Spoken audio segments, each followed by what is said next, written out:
ప్రభు పేరట మీ అందరికీ శుభాభివందనములు. ఈరోజు దేవుని వాగ్దానము, నేను నిన్ను విడిపించెదను, నీవు నన్ను మహిమపరచెదవు. కీర్తనల గ్రంథము 50వ అధ్యాయము 15వ వచనము. ఎవరిని దేవుడు విడిపిస్తారు? ఎవరి వల్ల దేవుని నామం మహిమపరచబడుతుందనంటే, ఎవరైతే దేవునికి స్తుతియాగము చెల్లిస్తారో వారిని దేవుడు ప్రతి బంధకము నుండి విడిపిస్తారు. వారు దేవుణ్ణి మహిమపరుస్తారు. ఆనాడు పౌలు శీలలు దయ్యము పట్టిన స్త్రీని దయ్యము నుండి విడిపించినందుకు ఆమె యజమానులు వారి లాభసాధనం పోయిందని పౌలు శీలను చెరసాలలో వేశారు. అలా వేసినప్పుడు పౌలు శీల చేసిన స్తుతి చెరసాల నుండి వారిని విడిపించింది.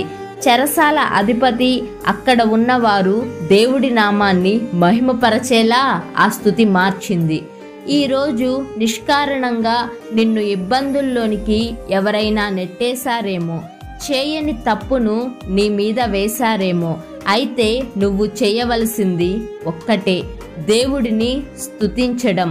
ఆ స్తుతి నీకున్న ప్రతి ఇబ్బంది నుండి, నీకున్న ప్రతి బంధకం నుండి నిన్ను విడిపిస్తుంది.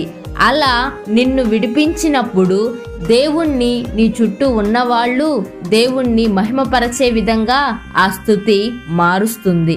కాబట్టి ఈ వాగ్దానాన్ని నమ్మి ప్రార్థించి రోజును మొదలు పెడదాము. మీకేమైనా ప్రార్థనా అవసరతలు ఉన్నట్లయితే దయచేసి కామెంట్ చేయండి. తప్పక ప్రతి ప్రార్థనా అవసరత గురించి మేము అనుదినము ప్రార్థిస్తాము.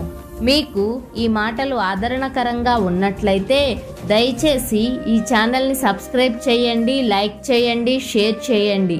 మీ అమూల్యమైన ఫీడ్బ్యాక్ని కామెంట్ రూపంలో తెలియచేయండి.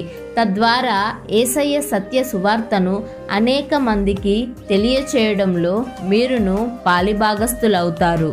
ఈ రోజంతటిలో ప్రభు యొక్క కృపాక్షేమములే మీ ముందు వెనుక మీకు తోడుగా ఉండి మిమ్మును నడిపించును గాక.